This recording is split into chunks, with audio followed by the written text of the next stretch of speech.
going on? Egan, but you have just been promoted. Is this what the promotion is about? Babe, I pledged to serve my nation to the best of my ability anytime I'm called upon to do so. My country needs me, honey. I need you. What about me, Egan? I need you. So look at this with pride, that your husband has been chosen to serve this great nation. Don't forget, he's not alone in this sacrifice. You too are bearing a huge sacrifice here. Not just you, but every other woman out there whose husband is on the field in active service. And Nigeria needs all of you.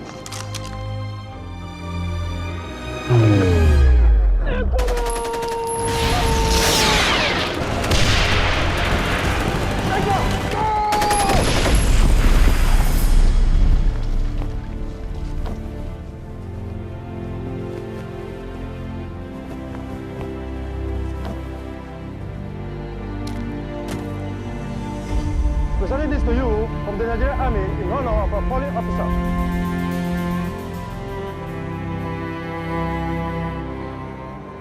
I really don't know how to say this, but I'm so sorry about your husband. He was one of the... Please, save me the sympathy, sir. I'm supposed to see it as a thing of pride that my husband went to serve my country, remember? So what exactly are you sorry for? Regina, what is going on here? Or is it something? Something like what? Nothing, eh?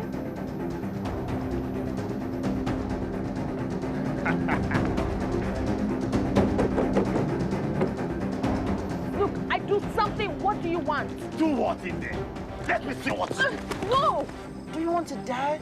Postman is even reputed to have done worse things.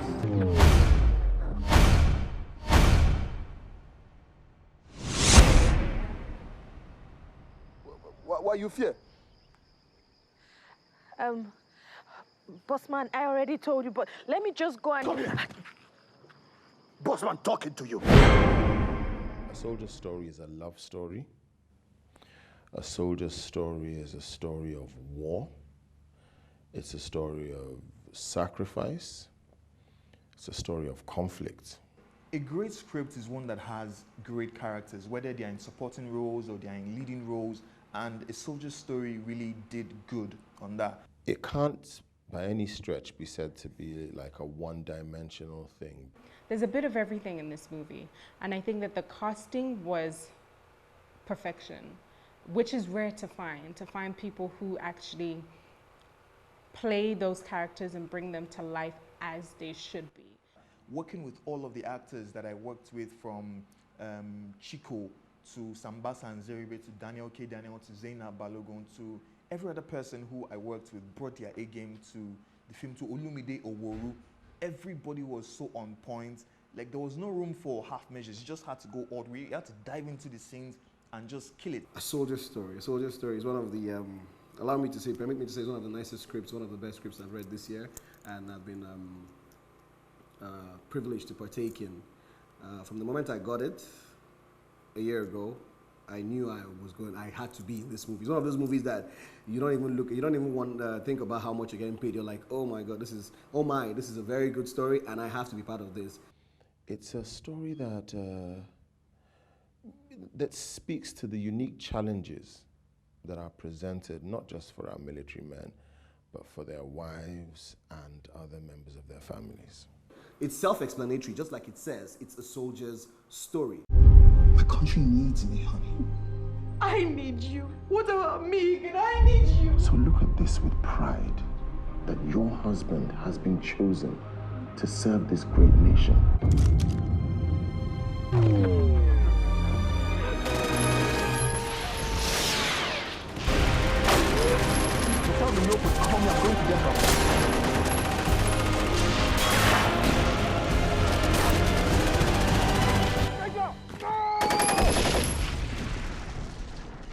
When Frankie approached me about this project, I figured I wanted to know where he was going with it. And to realize that for once in a lifetime of a filmmaker in the African diaspora, to understand that the African soldier, the Nigerian soldier to be specific, plays an important role in the lives of people means a lot. Because we wanted to show that those people that risk their life on a daily basis do have a life also. And when I read that script, it brought tears to my eyes because I wonder why our story makers haven't been able to do stuff like this before, to show appreciation to our soldiers and tell their own side of it. Picture the wife of a soldier when he's out there at war. Picture the child, what they feel like when their dad is out there, is not back. Or picture the husband when the wife is out there at war as a soldier. It's a big deal. So this soldier story was a movie that's told the life of what happens on a daily basis that we don't get to see, because it's not as glamorous as we see every day. But this was the real thing, soldier story. I can sit here and talk about some of my favorite characters.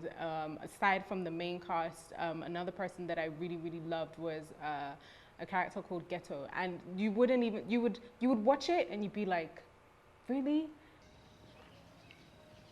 Who gets this ball?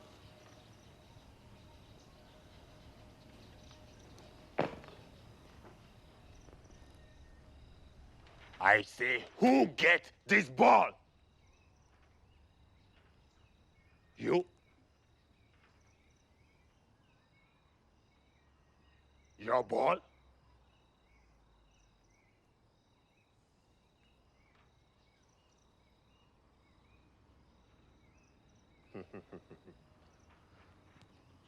Okay then. He may not be in every single scene, but he made sure that he delivered what needed to be done. And those are the kind of the little things that I think that people are going to pick up on and they're going to love. And I think cinematography-wise, like it's a great picture, and that's hard to find over here. People just rush stories and rush shooting, and they'll say that they're complete with a movie in 3 days. But we took our time to make something that is as close to perfect as possible. And that's what you're going to see on your screen. When I was writing the script, there were images that were running through my mind. And when we found this location there at the Tiosa, it was glorious. We just had to shoot there. The lady that owns the compound was so great and kind to have allowed us to build a structure, a full structure within her own compound. And that became the main set of this film. And it was fantastic. It gave us beautiful images, and it was a good thing.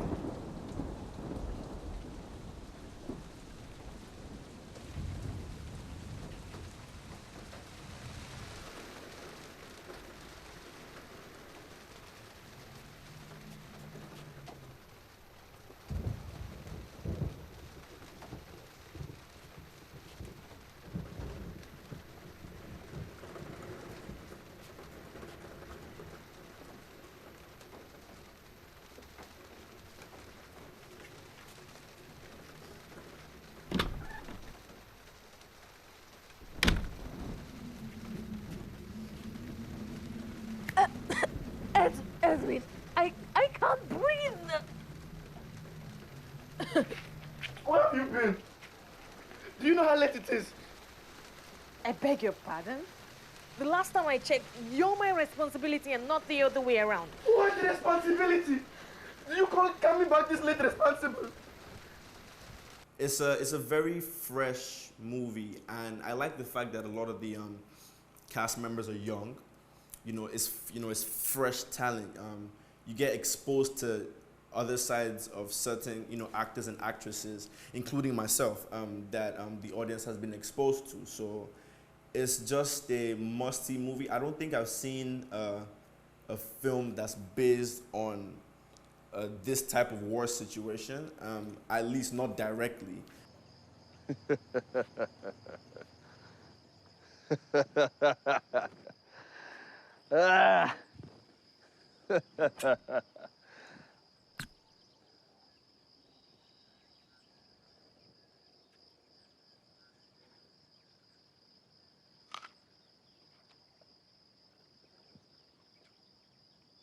Gato!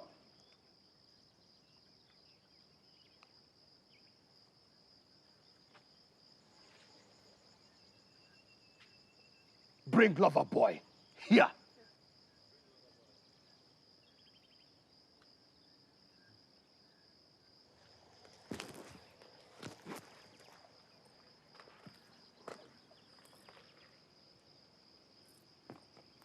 lover boy. Get up. Now. The roles were all dealt with so well because everyone brought their A game to this project. So at the end of the day, as a producer and a director, my producer was always happy. Every now and then, producer comes to hug me and say, man, we got a good one, I got a good one, when he sees the images run through the screen as we're shooting. And that also kept me going, making me very happy because my actors were delivering. And then my crew was excellent. The guys will work till late at night and first thing in the morning, they're up again because we were working non-stop for 12 days. And that's how we shot this film. It's us you see, you know, and the actor comes on stage and puts on a performance, but the actor is nothing without that crew. The crew in this movie were fantastic. You know, they coaxed us along, they had a way of communicating that told you what they wanted from you, that was going to present the picture that they wanted to put together. They were very professional in the way that they handled things, and I really look forward to working with them again and again. It was a fantastic team to work with. Working with the actresses, wonderful people. Wonderful people. You know, I had some of my doubts in the beginning because of maybe as a producer, I'm always concerned about budget. So I'm like, why are we picking people? But the director convinced me, why don't you listen to them first? I'll give you an example. The young lady that played the role of Angela, Miss Zainab, I haven't seen her before, so I'm like, why are we doing this? Then she comes in, reads her line, and I'm like, give her a check right now. Angela, what are you doing here? Eh? What do you want? Excuse you? Since when this place become exclusive, huh? I've never played anyone like her before. Having to play, because naturally I think when a lot of people see me, they think, oh, we can give her that clean, prim, proper, pretty kind of character that doesn't have to do much. But Angela she was just your ordinary girl. She was a hustler, she was a scavenger, and she was grungy, and she had, you know, a bit of a, she had the tendency to have like a snappy kind of attitude. So it was different to who I was. But what I loved the most about playing her was she didn't have to make an effort because of the circumstances that they were in. She wasn't dolled up in makeup or dolled up in the nicest kind of clothes. It was just, it was earthy and it was real and it was authentic. This is one of the best film experiences I've had.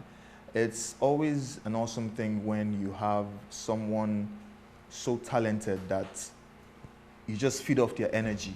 And that was what Linda Ejiofor, who plays Regina, that was what she did.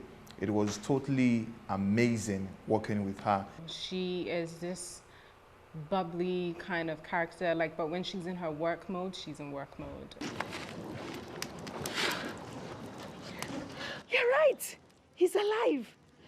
What do we do? What do you mean, what do we do? We leave this place fast.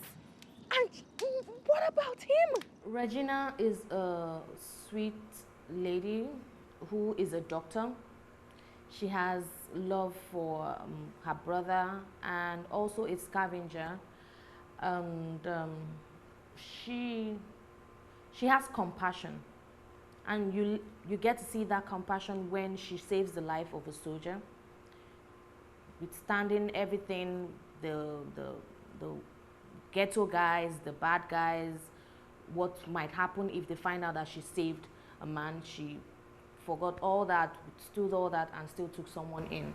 An actor's job can be made a lot more difficult or a lot easier depending on the actors he works alongside. And I must say that working opposite Adesua was fantastic. She's a fantastic actress, and so it wasn't too difficult feeding off her energy, particularly for the harder scenes. There were some scenes there that were a bit, you know, emotionally challenging, but she does have that the energy that you can feed off.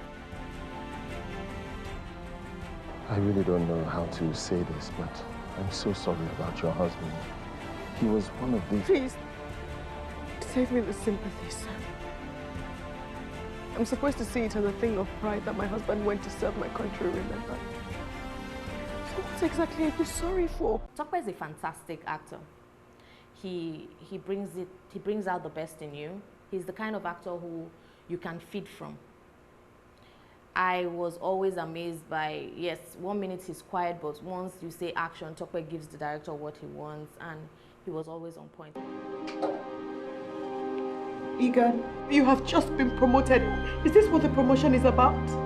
Babe, I pledged to serve my nation to the best of my ability anytime I'm called upon to do so. The country needs me. I need you. What about me, Egan? I need you. Major Egan is a recently married young soldier who, under dire circumstances, has to go to the war front, and he's torn sort of between, being with his wife and serving his fatherland. But he realizes that he has to do something bigger than himself in these circumstances, and he goes to war. Tope has a very kind of cool, calm, and always cool. Always, that's so strange to me, but as somebody who's always when I'm under pressure, I kind of go off the edge a bit, but he's constantly calm, constantly thinking, constantly working. Just getting to that place where I could relate with with Major Egan's conflict, with his battle, with his with him trying to find himself. That whole conflict, getting into it took quite a lot. Thanks to the director who did an awesome job of pushing me and bringing out the best performance at the time. A lot of research work really went into making this film, and I think people are going to see that, it wasn't just a pet project per se. A lot of work was put into, pre-production, actual shooting, and, post-production. So I'm sure, they're gonna like this movie, and I feel like, this is something special, and we have, kicked off something. I feel like this is the catalyst for even better projects for other people, even if it's not from the producers of this movie. But I feel like this movie can be an inspiration to, other filmmakers and other actors know that it's possible to do a proper film in Nigeria. Me and the fellow cast members and the director, with the permission of the director, had to get an accent, which we call the Watz accent, or the Watz country. So we had to pick out specific words to stress and change how it sounded. I couldn't speak like me. I had to speak like people from the country of Watz. I had to speak like Bossman. Bossman speak differently from us.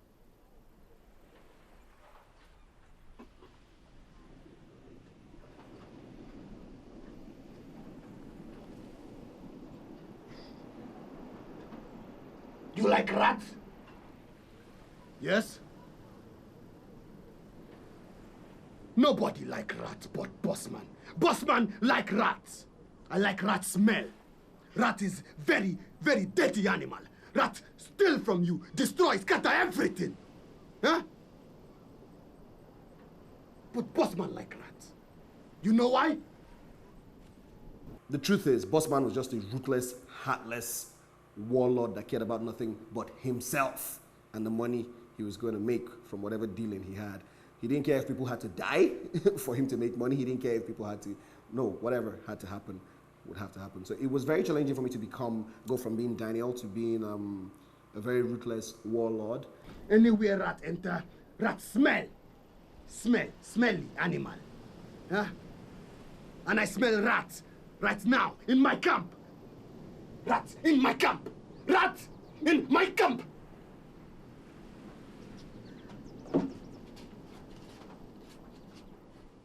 Rat smell is good because it tells me where rat is, and I kill it, like now. I remember the first day I had the meeting with the producer and the director, and they seduced my mind of how they wanted to come in and do something new, something fresh, something spectacular. Yeah, I listened to words, and yes, I agreed. But when I got the script, I was like, wow. I couldn't stop reading. There are some scripts you want to read and pause and go back to them, but I couldn't stop. just wanted to know what happened at the end. And I must say, that script is a fantastic one. The writer will have to beat it next time.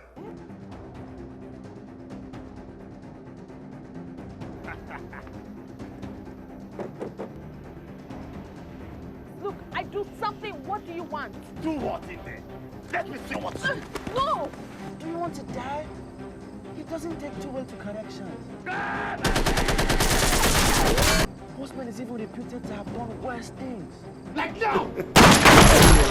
Everyone was great. The feedback I was getting from them, helped me be boss man, because they had to be the goons, the heartless goons. I didn't even wield a lot of weapons in the story. They were the ones that made me look bad, because they were the ones that looked like the real goons. They had the guns, they had the machetes, and they had the knives and everything. So, when they're standing behind me, I look like the warlord that I'm supposed to look like, boss man. Now, Colonel Bello is this powerful military colonel who has men at his beck and call, and who has set his sights on something that he wants. And this is where the ruthless streak comes into play. He's cool, he's suave, he's, to all intents and purposes, the perfect gentleman. But he sets his eyes on something, and he is going to get it, and nothing will stand in his way. When I give you a job to do, you do it. I don't want any buts. Like I said, when I give you a job to do, you do it. Looking back, you find that back in the 80s and the 90s, a lot of people traveled outside of Nigeria, and it was all over the news, brain drain, people were leaving, and I realized that after a while, people have started coming back. They're bringing those knowledge that we've learned away from home. I'm coming back from the US. Frankie's coming back from England. Adesso is coming back from England. Zainab is coming back from England. Chico is coming back from England. And we coming together to contribute our own little quota of what we have learned outside the shores of the country to the film industry that is growing. So it was a challenge too, because I'm stepping into a territory that I'm not used to in working, where things are done in a different way. Like they said, the guerrilla filmmaking. And in this situation, we did more than the guerrilla stuff. We did way past guerrilla filmmaking. I've been on different sets, and a lot of us, we do have good film crews and people out there trying to do great things. But sometimes you get a feel for something. This movie has that. Not just the story, but it's just that a particular team of people have come together and it has clicked. This movie is something special. I'm really positive about this movie, and I'm sure everybody's going to like it. I kid you not, I expect a mind-blowing Nigerian movie. Originally Nigerian, but it's going to be world standard. You have a great story, you have great locations, you have great acting, you have great effects, you have great sound, you have great music, you have a great film. So I will tell everyone to go see it.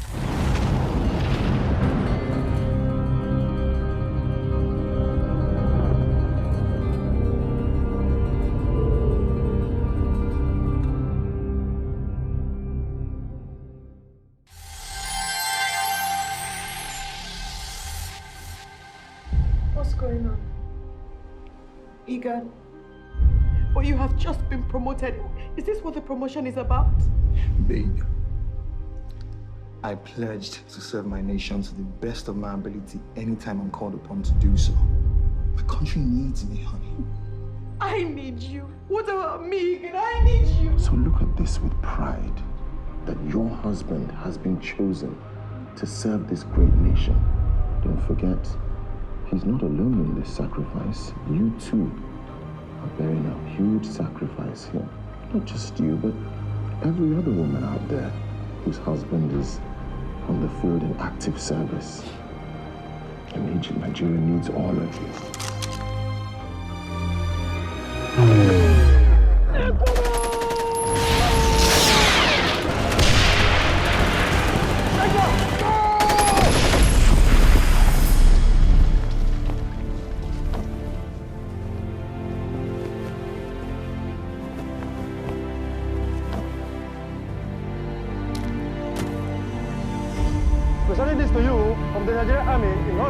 fallen officer.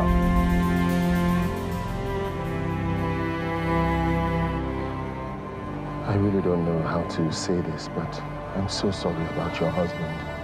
He was one of the... Please, save me the sympathy, sir. I'm supposed to see it as a thing of pride that my husband went to serve my country, remember? So what exactly are you sorry for? Regina, what is going on here? Or is there something? Something like what? Nothing, eh?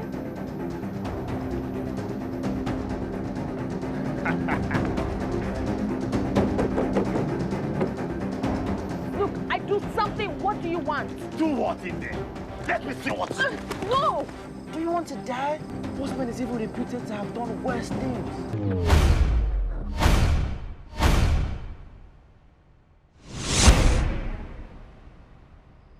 What you fear? Bossman, I already told you, but let me just go and... Come here.